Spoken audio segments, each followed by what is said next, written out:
Сәлеметсіңдер ме оқушылар, 10 сынып алгебра сабағын бастайық. Бүгін бізде жаңа тарау тригонометриялық функциялар. Бүгінгі сабақтың тақырыбы тригонометриялық функциялар, олардың қасиеттері мен графигі.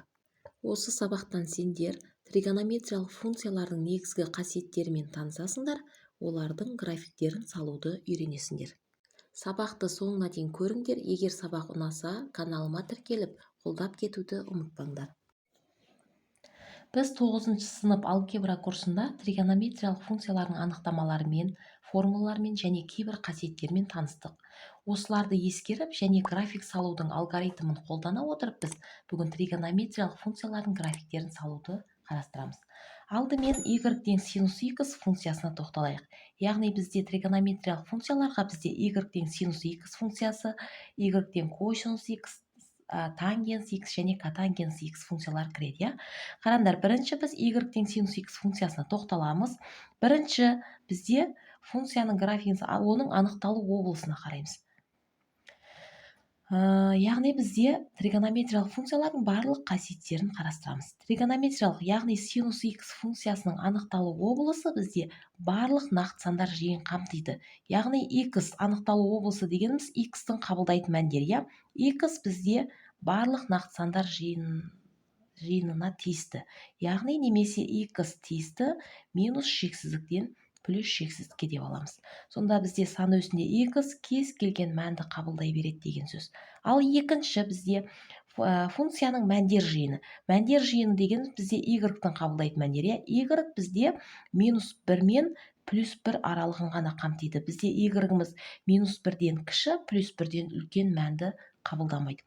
Сосын үшінші қараңдар, бізде тригонометриялық функциялар бізде периодты функциялар болады. Яғни бізде синус 2π қосылған x бізде тең болады синус x-ті береді. Бұл бізде тригонометриялық функцияның формуласы. Бұны жаттап алу керек. Сосын қараңдар, бізде яғни бұл жерде міне синус 2π плюс альфа ма, бұл бәрібір синус альфаны береді. Сонда бізде синус x-тің ең кіші оң периоды бізде 2π-ға тең болып тұр. Төртінші, бізде функция тақ функция. Яғни бізде синус минус x-ымыз тең болады минус синус x-қа болады. Яғни x-тің орнына минус x-ті қойған кезде бізде y-ден синус x функциямызға қарама-қарсы функция минус x функциясы келіп шығады. Бұл да формула, оны да жаттап аламыз. Енді қараңдар, бізде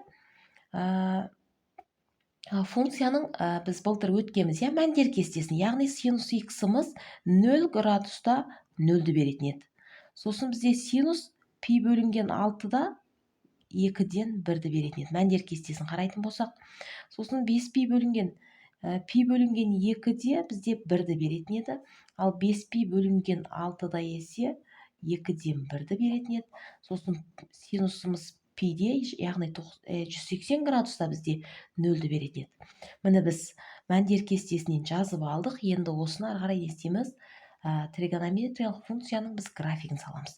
Ол үшін, яғни біз не сызамыз? Координаталық жазықтығын сызамыз. Тік бұрышты координаталар жүйесін саламыз.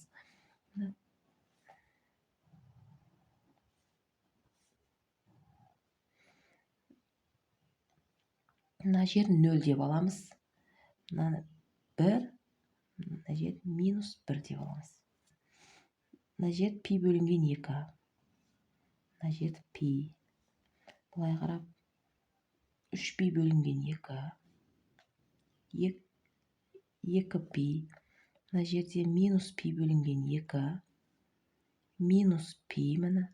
Минус 2π, 3π бөлінген 2. Минус 2π деп. Қараңдар, енді бізде синус 0 градуста 0-ді беретін еді. Міне 0 градуста 0. Яғни бізде синус x функциясы тақ функция. Бізде тақ функциялар мына координаталар бас нүктесіне қарағанда симметриялы болатын еді. Ал енді π бөлінген 6, π бөлінген 6-мыз бізде 30 градус. Мына жер 90 градус болатын болса, қараңдар, π бөлінген 2, 90 градус. 30, мына жер 60 градус. 30 градуста бізде ол 2-ден 1-ді береді. Мына жер 1 болса, бұл 2-ден 1 осының жартысы болатын. Ал енді 2-ден 1, яғни π бөлінген 2-де есе бізде 1-ді беретін. Сосын мына жерде 5π бөлінген 6-мыз бізде 150 градус. Міне мына жер ол 5π бөлінген 6-мыз. Ол кезде бізде 2-ден 1-ді береді да, пи есе 0-ді береді. Яғни қараңдар, біз график не істедік? Бізде міне былай шықты. Не істейміз енді? Осыны қараңдар. Бізде жаңа айттым мен, синус x функциясы тақ функция, ол координаталар бас нүктесіне қарағанда симметриялық. Яғни мен мына нүктеден бүйтіп бүктейтін болсам, яғни бұл бізде мына нүкте мына жерге келеді, міне. Мына нүктеміз есе мына жерге барады. Ал мына нүктеміз есе мына жерге барады. Пи-дегі мына жерге барады. Сонда не істейді? График міне былай жылжиды. Сонда қараңдар бізде. Яғни бізде минус пи бөлінген 6-да минус 2-ден 1-ді береді екен. Минус пи бөлінген 2-де минус 1-ді береді екен. Минус 5π бөлінген 6-да минус 2-ден 1-ді береді екен. Минус пиде 0 градусты береді, 0-ді береді екен. Мына жағында дәл осылай не істейміз? Жалғастырамыз.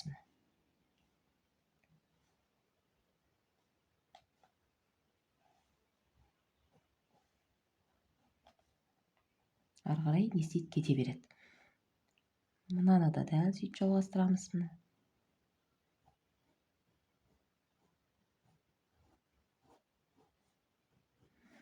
Қараңдар, міне бізде бұл, мынау бізде y тең синус x функциясының графигі. Яғни қараңдар, міне анықталу облысы дегеніміз бізде барлық сандарды қамтитын еді. Міне x-қа мән бере береміз, соған қарай функция не істейді? Мән қабылдап кете береді. Ал мәндер жиыны дегеніміз -1 мен +1 аралығын қамтып тұр ғой. Міне -1-ден кеміп кетпейді функцияның графигі, одан өсіп кетпейді. Осы аралықта кете береді. Енді қараңдар, осыдан кеп шығады. Қараңдар, бізде мына аралықпен мына аралықта функция не істеп жатыр? Өсіп жатыр. Ал мына аралықта функция кеміп жатыр. Өседі, кемеді, өседі, кемейді. Яғни функция бізде жазамыз. Міне 5-ші бізде минус пи бөлінген 2 плюс 2πn мен пи бөлінген 2 плюс 2πn аралығында функция не істейді?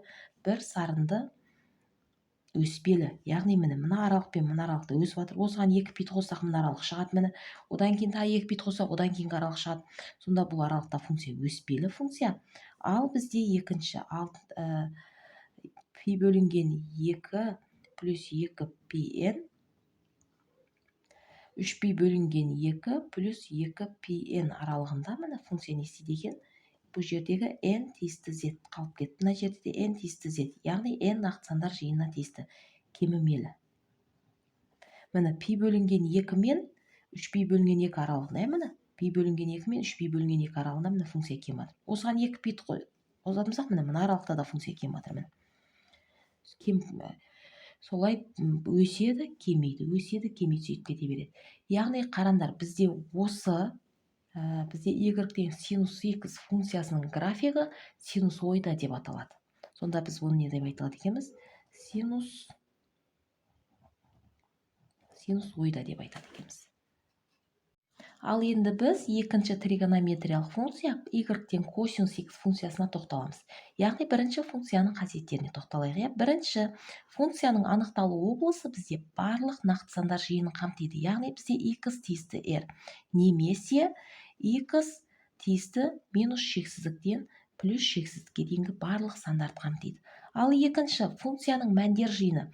Бұл функцияда бізде -1 мен +1 аралығын қамтиды. Мәндер жиыны дегеніміз, яғни бізде ол y-тің қабылдайтын мәндері, ал анықталу облысы дегеніміз x-тің қабылдайтын мәндері болады.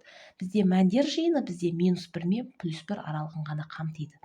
Ал енді үшінші бізде, бұл бізде тригонометриялық функциялар периодты функция болады. Яғни бізде косинус 2π плюс x-ымыз ол тең косинус x-тің өзін бере береді. Яғни тригонометриялық косинус x-тің тригонометриялық функция, яғни косинус x-тің ең кіші оң периоды бізде 2π-ға тең. Синус пен косинустікі 2π-ға тең. Қазір тангенс пен котангенстікі айтып өтемін. Ал енді қараңдар, төртінші бізде функция жұп функция. Яғни бізде косинус минус x-ымыз ол тең болады косинус x-тің өзіне тең болады. Мыналардың бәрі формула. жаттап алу керек. Енді қарандар, бізде былтыр 9 класста біз мәндер кестесін көргенбіз, содан бізде тригонометриялық функциялардың мәндерін, яғни косинустың мәндерін. Косинус 0 градуста бізде 1-ді беретін еді. Кестеге қарайтын болсақ, пи бөлінген 3-те есе 2-ден 1-ді береді. Ал пи бөлінген 2-де есе 0-ді береді. Ал 2пи бөлінген 3-те бізде минус 2-ден 1-ді береді. Ал пиде есе минус 1-ді береді. Міне біз азғантай ғана мәндерін жазып алдық. Енді осыны координаталық жазықтығын сызып, соған белгілеп шығамыз.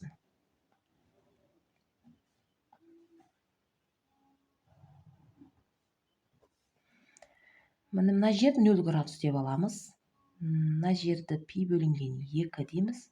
Мына пи дейміз. 3пи бөлінген 2. Мына жерді 2пи деп аламыз. Ары қарай кете береді, Мына жер пи бөлінген 2 деп алайық. Мына жер есе минус пи бөлінген 2. Мынау минус пи. Мына жер есе минус 3пи бөлінген 2. Яғни минус 270 градус, Мына жер есе минус 2пи. 360 градус береді. Міне біз координаталар жазықтығын сызып алдық. Мына жерді 1, мына минус 1 деп аламыз. Қараңдар, бізде косинус 0 градуста 1-ді береді. Яғни 0 градуста 1. Мына нүктеден өтеді екен. Косинус x функциясының графигі. Пи бөлінген 3 дегеніміз бізде мына жерге 90 градус болса, мына жер 30, мына жер 60 болады. Пи бөлінген 3-те бізде 2-ден 1-ді береді. Ал енді пи бөлінген 2-де есе 0-ді береді. Яғни косинус 90 градуста 0-ге тең еді. Сосын 2пи бөлінген 3 дегеніміз бізде 2пи 120 градус. 120 градуста бізде ол нені береді? Минус 2-ден 1-ді береді. Мына жер минус 1 болса, мына ортасы минус 2-ден 1 болады. 2пи бөлінген 3 мына жерді береді. Ал енді минус пиде есе минус 1-ді береді. Сонда қарандар, функцияның графигі не істеп жатыр? Міне бұлай кетіп жатыр. Біз ашен кішкентай ғана бөлігін сыздық, Ары қарай дәл осы бізде енді қарандар, бізде косинус x функциясы, жаңа айттым мен, бұл қандай функция? Жуп функция. Жуп функцияның графигі бізде ордината өсіне қарағанда симметриялы, яғни ордината өсінен бүктеген кезде беттесу керек еді. Сонда бізде дәл беттесетіне қысатын болсақ, мына нүкте мына жерге барады, мына нүктеміз мына жерге барады, мынау есе мына жерге барады, мына нүктеміз есе мына жерге барады. Сонда тригонометриялық функциямыз не істейді екен? Былай жалғасады екен. Дәл осыны ары қарай жалғастырып кете береміз. Дәл осы. Сонда 3пи бөлінген 2, яғни бізде косинус 3пи бөлінген 2-де 0-ді береді. Ал мынау 2пи бөлінген 2пиде, яғни 360 градуста 1-ді береді екен. Мына жерде 300 градуста ол 2-ден 1-ді береді. Ары қарай функция не істейді? Дәл осылай кете береді.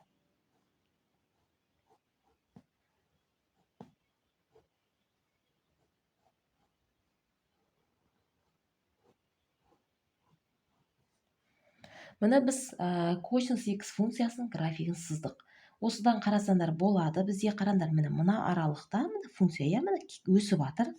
Мына аралықтарда өседі, мына кемейді. Өседі, кемейді. Яғни өсем, кемейді, өседі, кемейді. Қарасандар болады. Бізде x-ымыз бізде мән береміз, соған қарап y мән қабылдап кете береді ары қарай. X-қа кез келген мән қоюға болады. Ал y-ымыз есе көрінер, плюс 1-ден асып кетпейді, минус 1-ден кеміп кетеді. Функция осы минус 1 мен плюс 1-дің аралығында ғана жатыр. Осыдан қарасандар болады, яғни бізде 5-ші функция бізде 2pn мен пи қосылған 2pn аралығында функция не істеп жатыр? Кемімелі. Мына аралық пен мына аралықта функция кеміп жатыр. Осыған 2pn-ді қоссақ, ол мына аралық шығады. 2pn-ді қоссақ, арғы аралық шығады. Сосын бізде минус, жақшасын жазбаппын ғой, n тиісті z жазып қоямыз. Минус пи плюс 2pn мен 2pn аралығында функция не істеп жатыр? Өсіп жатыр. Өспелі. Өспелі функция. Яғни қараңдар, бұл мына аралық, мына мен мына аралық деген сөз. Минус пи мен 0 градус. Осы аралықта функция не істеп жатыр? Кеміп жатыр. оған 2 пені қоссақ мына аралық, оған 2 пені қоссақ одан кейінгі аралық шыға береді. Яғни бұл бізде функцияның өсу кему аралықтары. Енді қараңдар, бізде бұл y-тен косинус x функциясының графигі бізде косинус ойда деп айтылады. Яғни бізде y-тен косинус x функциясының графигін біз косинус ойда деп айтамыз.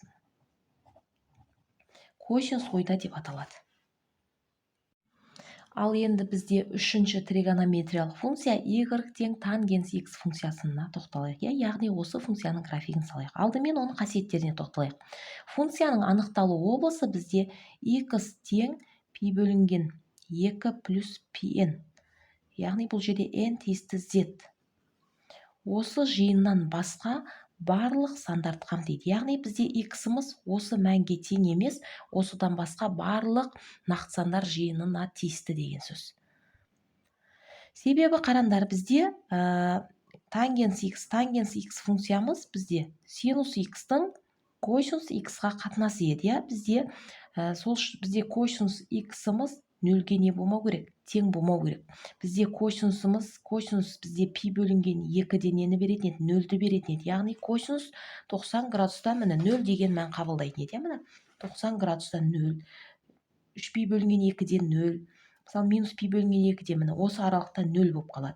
Яғни бізде тангенс x функциямыз бізде синустың косинусқа қатынасы болғаннан кейін косинус бізде 0-ге тең болмау керек. Яғни сонда бізде косинус пи бөлінген 2-міз 0-ді береді ғой. Сол үшін бізде міне осыған тең емес x-іміз. Яғни x осыдан басқа барлық нақты сандар жиынын қамтиды. Енді қараңдар, тең қоймаймыз. Енді бізде оның мәндер жиыны, мәндер жиыны бізде тангенс, яғни y-тың қабылдайтын мәндері барлық нақты сандар жиынын қамтиды. X-ға мән бере береміз, соған сәйкес y кез келген мәнді қабылдай береді екен. Ал енді үшінші бізде функцияның бізде тригонометриялық функциялар бізде периодты функциялар, яғни тангенс периодты функция, яғни тангенс x-тің ең кіші периоды бізде пиға тең. Жаңа бізде синус пен косинустың ең кіші периоды бізде 2 пиға тең еді, тангенс пен котангенскі пи болады. Яғни бізде тангенс пи қосылған x бізде тангенс x береді. Бұл формула, бұны жаттап алу керек. Яғни енді қараңдар, сонда бізде тангенстің ең кіші оң периоды бізде пи болып тұр. Төртінші функция тақ функция. Яғни тангенс минус x-іміз бізде минус тангенс x-ті береді. Функция қандай екен? Тақ екен. Тақ болғаннан кейін бізде ол не істейді? Координаталар, тақ функцияның графигі координаталар бас нүктесіне қарағанда симметриялы болады. Енді былтыр біз мәндер кестесін өткенбіз. Тангенс 0 градустан 0-ді береді, Сосын пи бөлінген 6-да түбірасты 3 бөлінген 3-ті береді. Пи бөлінген 4-те есе 1-ді беретін еді. Сосын пи бөлінген 3-те түбірасты 3-ті беретін еді. Енді қараңдар, біз міне оның не істедік? Мәндерін тауып алдық. Енді осыған қарап біз не істейміз? Оның графигін саламыз. Ол үшін міне координаталар жазықтығын сызамыз.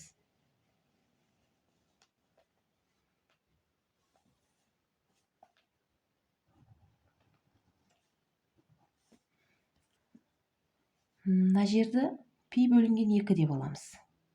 Пи бөлінген 2-де ол не істейтін еді? Тангенсіміз пи бөлінген 2-де мән қабылдамайтын. Бұл аралықта мән қабылдамайды. Сосын мына жерді пи деп алайық. Мына жер 0 градус. Мына жер минус пи бөлінген 2. Минус пи бөлінген 2-де де мән қабылдамайды ол. Себебі ол аралықта 0 болып қалады. Бізде тангенс x-іміз 0-ге тең болмау керек, Себебі санды 0-ге бөлуге болмайды. Мына жер минус 2 пи. Мынау есе минус 3 пи бөлінген 2. Минус 3 пи бөлінген 2-де де мәні жоқ. Сосын мына жерде 3 пи бөлінген 2 бар. Ода да мән жоқ. Еді 2 пи бар. Одан кейін мына жерде де мәні жоқ. Сөйтіп кете береді, не керек міне. Енді қараңдар, мынаны белгілейміз. 0 градустан 0. Яғни бізде тақ функция болғаннан кейін координаталар бас нүктесінен өтеді. Пи бөлінген 6. Пи бөлінген 6 мына жер. 30 градус міне. Пи бөлінген 6. Бізде түбірасты 3. Түбірасты 3-тен 1,7 шығады. Оны 3-ке бөлетін болсақ, бізде жобалап 0,6 деген сөз. Мысалы, мына жер 1 болса, 0,6 мына жерлерде болады. Ал енді қараңдар, одан кейін пи бөлінген 4, яғни бізде пи бөлінген 4 45 градус. Ортада ол нені береді екен? 1-ді береді екен. Мынадай есе, енді бізде не болып тұр? Пи бөлінген 3 бізде, яғни 60 градуста, ол түбір асты 3. Түбір асты 3-тен 1,7 жобалап, 1-ден үлкен сан шығады. Сонда график не істеп жатыр? Міне былай кетіп жатыр. Бізде тригонометриялық функция, мына координаталар тақ функция болғаннан кейін, ол координаталар бас нүктесіне қарағанда симметриялы болады да. Осы мына нүктеден бүктейтін болса, ол бізде мына нүктеміз десе, мына жерлерге келеді. Мынау минус пи бөлінген 4-іміз десе, минус 1-ге келеді. Мынау есе, мына жақа 1-ден үлкен, яғни мына жер 1 болса, 1,7 жобалап мына жерге келеді. Сонда функцияның графигі не істеп жатыр? Былай кетіп жатыр. Мынау былай қарап кетеді, міне. Арғай сатын болсақ, мынау былай қарай кетеді.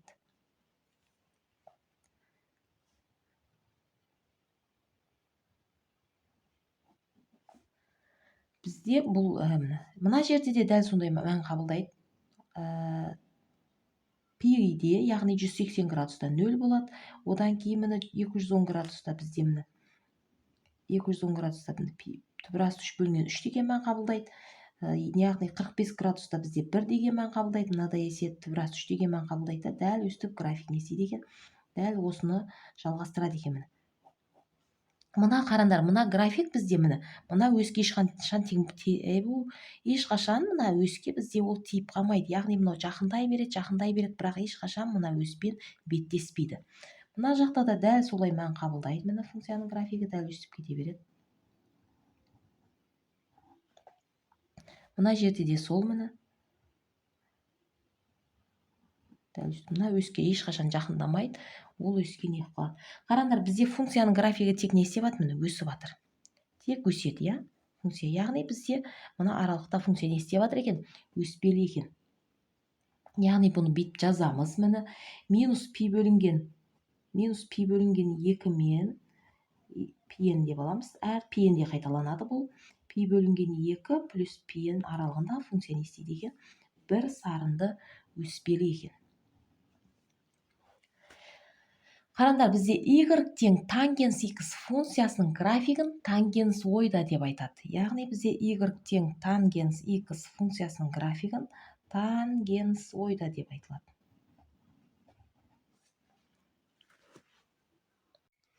Ал енді біз 4-ші функция y тең котангенс x функциясына тоқталайық. Қараңдар, бұның бізде анықталу болысы x пи қосылған 2 пиен, яғни n тиісті z, осыдан басқа барлық нақты сандар жиынын қамтиды бізде анықталу болса. X осыған тең болмай қойды. Ал енді қараңдар, себебі бұл жерде бізде котангенс x функциямыз десе, бізде косинус x-тің синус x-қа қатынасына тең. Бізде себебі косинус бізде санды, яғни өрнекті ешқашан нөлге бөлуге болмайтын еді. Сол үшін синус x нөлге тең емес деп аламыз. Бізде синус x-ымыз, қараңдар, нөлге пиде бізде 0 деген мән қабылдайды. Сосын 0 градуста 0 деген мән қабылдайды. Міне синус x функциямыз 0 градуста, сосын пиде 0-ге тең, 2 пиде, минус 2 пиде, яғни осы мәндерде 0 болып қалады. Сол үшін бұл жерде бізде мынадан басқа барлық сандарды қамтиды екен, яғни x-ымыз. Анықталу болса дегеніміз x-тің қабылдайтын мәндері болып тұр. Ал екінші қараңдар, екінші функцияның мәндер жиыны. Бізде мәндер жиыны дегеніміз y-тің қабылдайтын мәндер. Y бізде кез келген санды, яғни кез келген нақты сандар жиынына тиісті деген сөз. Y барлық нақты сандар жиынын қамтиды. X-ға мән береміз, соған сәйкес Y мән қабылдай береді екен. Үшінші бізде, яғни бізде тригонометриялық функцияларымыз периодты функция, котангенс пи қосылған x-ымызда тең болады, котангенс x-ға тең болады. Яғни бізде тангенс пен котангенстің ең кіші оң периоды пи, синус пен косинустық есе 2 пиға тең екен. Бізде котангенс x функциямыз бізде тақ функция. яғни котангенс минус x функциямыз минус котангенс x функциясын береді міне. Яғни бұл қандай функция екен? Тақ функция екен. Енді қараңдар, біз котангенстің мәндерін қарайық, мәндер кестесінен. Котангенс бізде 0 градуста мәні жоқ. Ол бізде пи бөлінген 6-да бар. Пи бөлінген 6-да түбірасты 3-ті беретін еді. Пи бөлінген 4-те есе 1-ді беретін еді. Сосын пи бөлінген 3-те есе түбірасты 3 бөлінген 3-ті беретін еді. Сосын бізде пи бөлінген 2-де ол 0-ді беретін еді міне. Біз міне мәндерін жазып алдық. Енді осын пайдаланып, оның не істейміз? Графигін сызамыз. Жерден сыза берейін.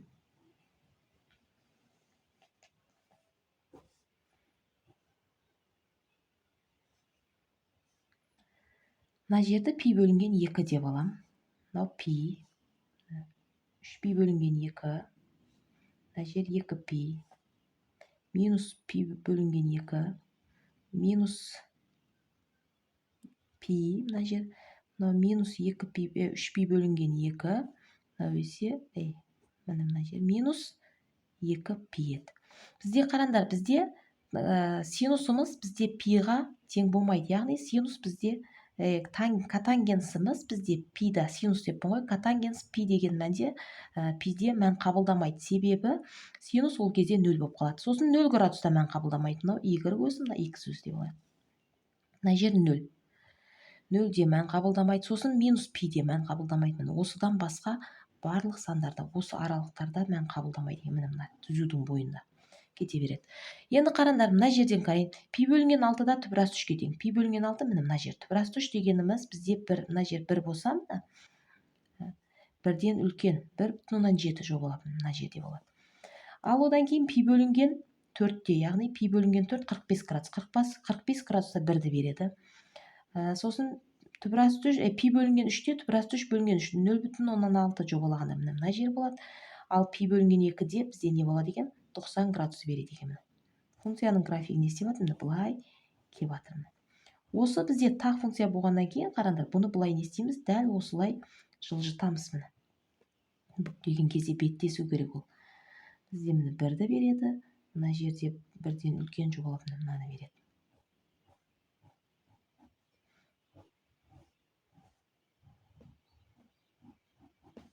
Міне біз осыны енді былай бүктейтін болсақ, барлық аралықта осы мәндерді қабылдайды ол. Минус пи бөлінген 2-де ол 0-ді береді.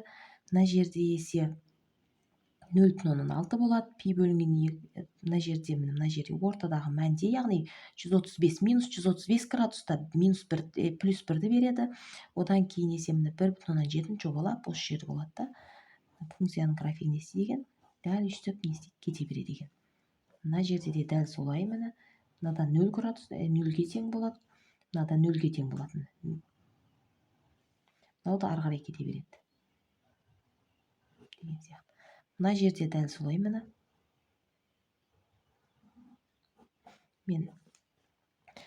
Қараңдар, бізде яғни міне функцияның бір сарын не істеп жатыр? Барлық функция кеміп жатыр. Яғни бізде бұны біз аламыз. Pn мен пи қосылған pn аралығында, яғни n тиісті z. Осы аралықта функция не істейді екен? Кемейді екен. Яғни бұл функция бізде кемімелі функция. Яғни қараңдар, бізде мынау өзге жақындай береді, ешқашан бірақ мынаған тиіп қалмайды. Мынау былай жақындай береді, бірақ ешқашан мына тиіп қалмайды. Себебі бізде санды ешқашан 0-ге тең болмайды. Себебі бұл пиде бізде синусымыз 0-ді береді. Сол үшін бұған ешқашан тең болмайды. Тимейді, яғни график. Енді қараңдар, бізде тангенс x функциясының графигін, яғни бізде y тең котангенс x, бұл котангенс x функциясының графигін бізде котангенс ойда деп айтылады.